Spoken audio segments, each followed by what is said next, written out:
Bonjour à tous et à toutes. Bienvenue sur cette émission qui a pour but de vous aider à vous organiser et à prendre soin de vous grâce à l'outil créé par Ryder Carroll qui est le Bullet Journal.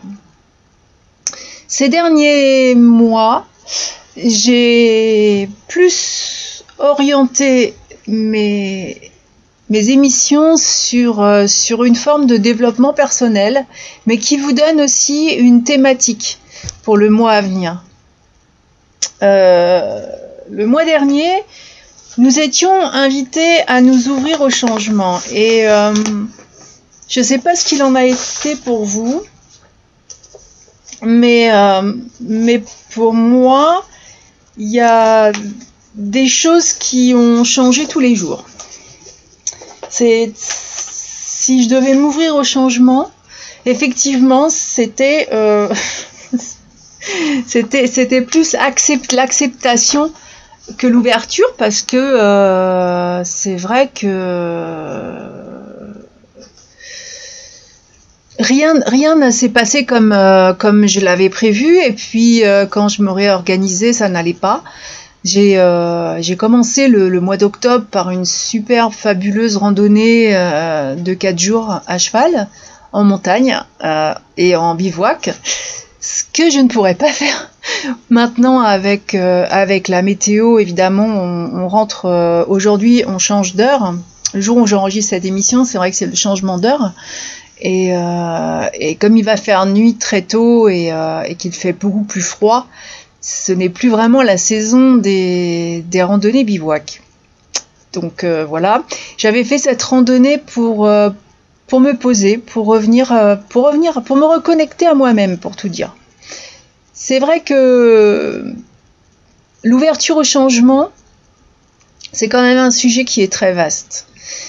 Et quand j'ai regardé la météo énergétique qui est diffusée sur la chaîne YouTube d'Isabelle S. Churchill, qui est aussi mon enseignante, beaucoup de ce qu'elle a dit m'a parlé.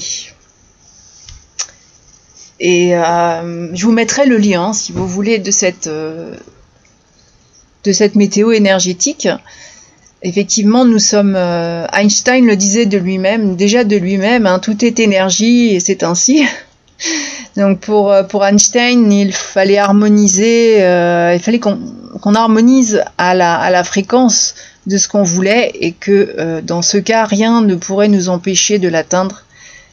Et pour lui, c'était pas de la philosophie, c'était de la physique. Einstein est quand même un homme qui a marqué notre histoire. Et déjà, il évoquait cette énergie, puisqu'effectivement, mis à part dans l'espace, ici la nature ne connaît pas le vide. Effectivement, c'est de la physique. Ce mois se termine sur Samhain. Et ça fait justement, enfin, j'ai été appelée à réfléchir à ce que je faisais en novembre 2021, puisque quelque chose va se refermer. Et puis je me suis rendu compte que, en fait, je faisais toujours un petit rituel pour Samhain, et là, je l'ai pas fait, je l'ai plus fait, et c'est dommage parce que je crois que l'année, enfin, on vit on vit dans un cercle, hein, et l'année est une roue, et l'aspect essentiel de Samhain, c'est d'accueillir et de retisser les liens avec les ancêtres avec les êtres chers, même s'ils sont décédés. Donc bon, la divination, c'est aussi un temps pour dire adieu à ce qui est vieux et se préparer pour ce qui est nouveau. Donc c'est vraiment, vraiment le changement. On peut le célébrer ou ne pas le célébrer, mais il y a des petites choses qu'on peut faire, comme faire un grand ménage, regarder des vieux albums de famille, faire un arbre généalogique. On peut, pourquoi pas, lire la biographie de quelqu'un qu'on admire. C'est vrai que Samhain est un temps de passage d'une phase vers la prochaine. Et pour moi, là, c'est vrai, bon, il y a le changement d'heure, c'est déjà une phase vers une prochaine. Et puis, c'est le moment idéal pour vous libérer de vos soucis ou d'aspects indésirables dans votre vie. Je vous conseille de les écrire. Donc, vous prenez votre journal, vous les écrivez. Mais vous pouvez aussi le faire sur des petits bouts de papier et les brûler symboliquement, justement dans le feu de Samhain, qui en l'occurrence une bougie suffira, hein. Ne faites pas flamber quelque chose dans votre salon. On peut aussi faire une danse ou un mouvement méditatif. En tout cas, il faut être conscient de soi. Il faut toucher et explorer le corps. Et puis aussi peut-être se visualiser comme un chapelet de pierre blanche. Et c'est vrai que on parle beaucoup de méditation dans ces temps qui changent. Et comme je parlais de danse avec le boléro de Ravel dans une autre émission, c'est oui, je crois qu'il faut toucher et explorer et d'être conscient de nos os, parce que Samhain, c'est la fin de l'été aussi. C'est vrai que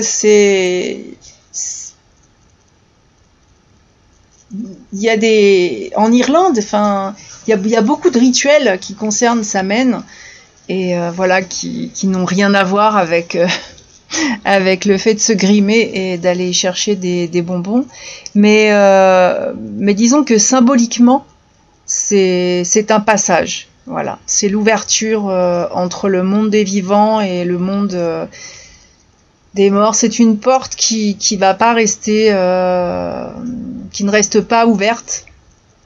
D'ailleurs, tout ce qui est symbolique dans le fait de se grimer a un sens, mais c'est pas du tout l'objet de cette émission. Mais moi, en tout cas, j'avais et c'est curieux parce que pour le mois d'octobre, j'avais décoré mon bugeot avec des citrouilles, avec des os, avec donc quelque part j'étais déjà dans l'ouverture au changement, je pense. Voilà. Le mois d'octobre n'est pas forcément un mois qui a été fabuleux pour moi, mais j'avoue que de toute façon je suis une fille du soleil et que dès qu'il fait un peu sombre comme ça, dès que les journées raccourcissent, j'ai juste envie de prendre un livre et puis de rester au coin du feu. Alors déjà j'ai pas de coin du feu, donc c'est embêtant. Mais j'ai mon petit coin cocooning et les promenades à cheval laissent place. Non, il faut les sortir, mais c'est vrai que ce ne sont plus des randonnées de plusieurs jours. Là, on revient sur des balades de 2 heures et puis voilà. Donc, Que nous dit l'oracle d'auto-guérison pour le mois de novembre? Alors pourquoi j'ai choisi de le faire aujourd'hui? Pour vous amener justement, alors déjà pour que vous ayez le temps de préparer votre carnet, et puis que vous ayez aussi un peu de temps pour vous poser et réfléchir à ces thématiques. C'est une bonne période pour le faire, la carte ne peut pas sortir. C'est la thématique du mois de novembre. C'est vrai que j'en ai pas mal parce que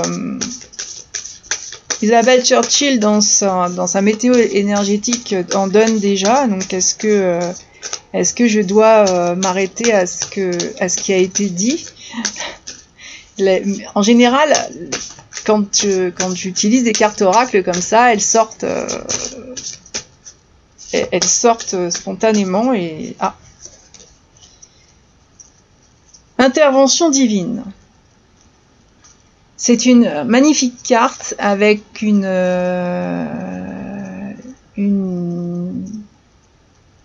jeune femme en costume médiéval qui joue de la harpe, avec une planète comme la Lune en fond, et elle est sur la mer. Alors, je vous en dis un petit peu plus sur l'intervention divine. Après le changement, ça peut nous faire du bien.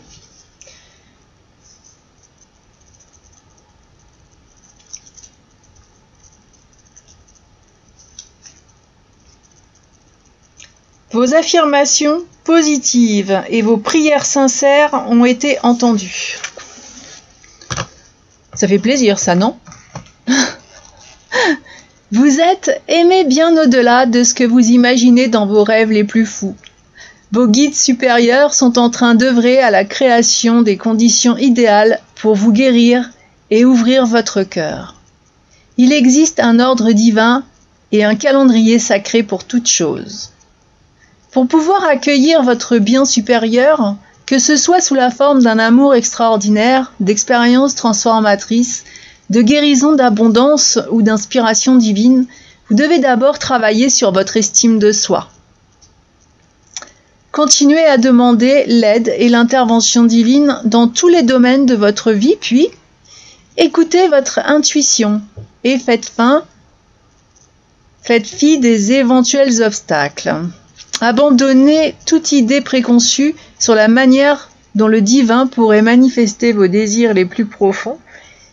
Ils ne se présenteront peut-être pas sous la forme que vous imaginez, mais ils changeront à jamais votre vie. Votre cœur sera bientôt poussé à s'ouvrir plus grand que jamais, même si cela peut susciter en vous de la crainte, de la douleur. Ne fuyez pas cette expérience, avancez un pas après l'autre, l'assurance que tout ce qui est pour vous bien supérieur est sur le point de se manifester. C'est une carte qui me surprend. Alors il y a des thèmes qui reviennent, qui ont été déjà abordés, mais quelles sont les actions que nous sommes invités à pratiquer pour ce mois de novembre? On peut placer nos mains sur notre cœur et demander sincèrement ce qu'on désire. Imaginez à quoi cela pourrait ressembler et comment vous vous sentirez en l'obtenant. Puis, entourez cette vision d'une lumière argentée. Imaginez que vous envoyez cette image entourée de lumière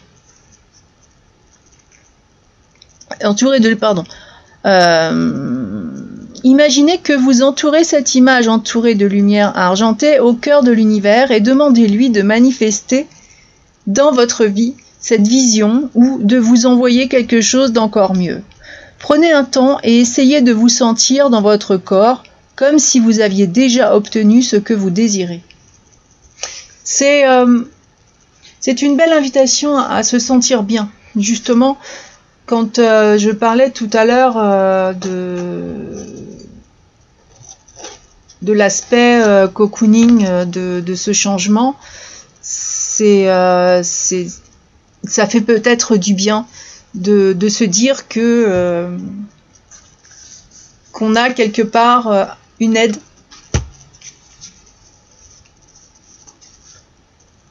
Même si, après, c'est selon vos croyances. Vous voyez, je parlais tout à l'heure de Samhain. Samhain, c'est dans la culture celte. Et c'est un moment très important, justement. Et il y a une intervention, on va pas dire divine, enfin si, c'est une intervention divine, puisque tout est basé sur les mouvements lunaires et solaires. Hein, donc, bon, on peut pas... Il y a certaines choses que je ne veux pas nier. Alors après, comment je vais pouvoir mettre ça en dessin, en image, sur mon carnet, ce sera à découvrir dans une bonne quinzaine de jours. Je pense il va me falloir sincèrement y réfléchir. Ce que je souhaite, je le sais. Je ne sais pas si ça va se réaliser ou pas, mais cette méditation en tout cas est intéressante. Je peux peut-être aussi vous la proposer en bonus, cette méditation, si je la fais pour moi. Alors, le langage des pierres. Vous savez que j'aime beaucoup les pierres que j'emporte. Le mois dernier, c'était la labradorite et la labradorite, je ne l'ai pas forcément portée tout le temps. Simplement parce qu'elle me renvoyait... Enfin, je crois qu'elle a eu un effet très inversé sur moi. Mon esprit était pas... mon esprit était à l'envers et j'ai dû retourner la capacité de la pierre. Mais c'est vraiment... Elle m'a renvoyé mes propres émotions. Alors que normalement c'est l'inverse. C'est une pierre qui protège de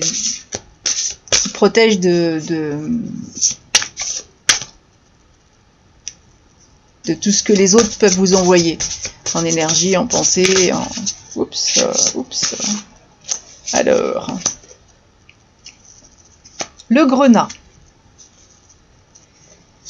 Quand le corps et l'esprit sont unis, force et courage se conjuguent pour faire face aux épreuves de la vie. Ça correspond aussi avec l'intervention divine.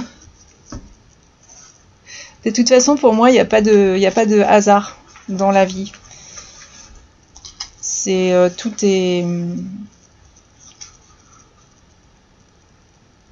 est lié. Alors, je vais vous en dire un petit peu plus au sujet du grenat.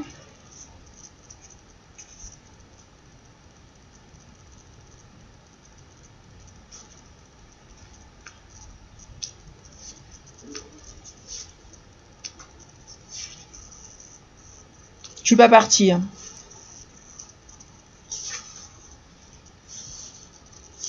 Je cherche la bonne page.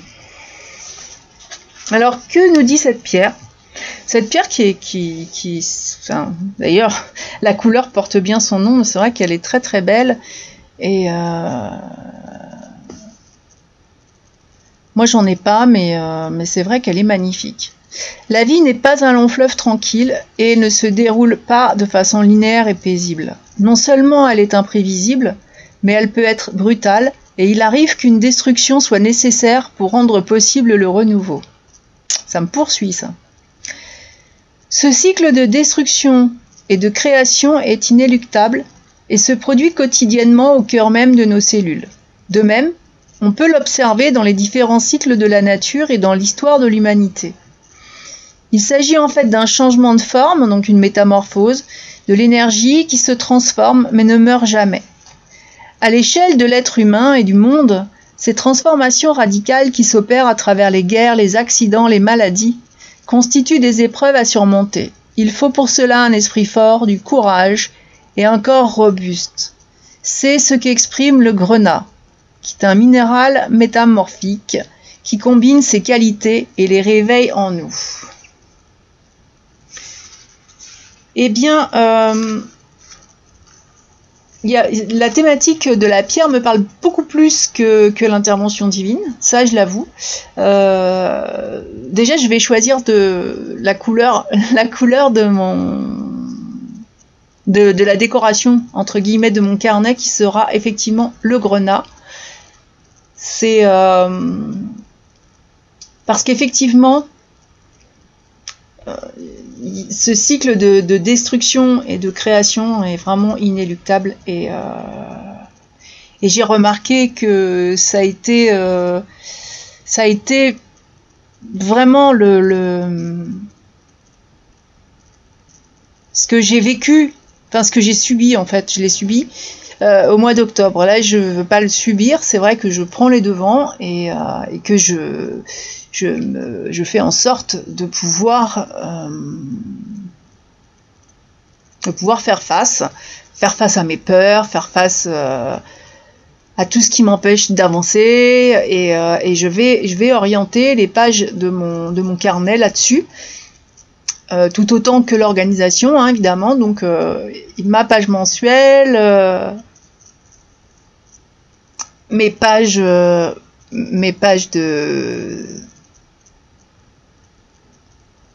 quotidiennes, autant pour la réflexion que pour l'organisation. Les jours se raccourcissent, il va falloir que je sois un petit peu mieux organisée que ces derniers temps, où je n'avais plus vraiment d'heures. Enfin voilà, je me laissais un peu vivre en fonction du soleil. Le soleil, il est de moins en moins présent, et effectivement l'organisation va être très importante, notamment pour aller m'occuper des chevaux. Parce que c'est vrai que aller nettoyer les terrains à la lampe frontale, c'est vraiment pas exceptionnel, je vous le dis. Et c'est vrai que pour nous tous, la lumière du jour va nous manquer. On va prendre de la vitamine D, et puis on va faire en sorte que ce mois de novembre se passe le mieux possible. Vous pouvez me laisser un message, parce que j'aime bien, je vais visiter vos blogs ou vos comptes sur les réseaux pour voir comment vous avez déterminé le thème et la gestion de vos pages sur votre carnet. C'est un outil qui est vraiment fabuleux, et c'est vrai que si j'en fais un outil de réflexion, c'est aussi avant tout vraiment mon agenda d'organisation, et c'est vrai que je ne peux plus m'en passer. Je vous souhaite donc un très bon mois de novembre, et moi je vous dis à la prochaine!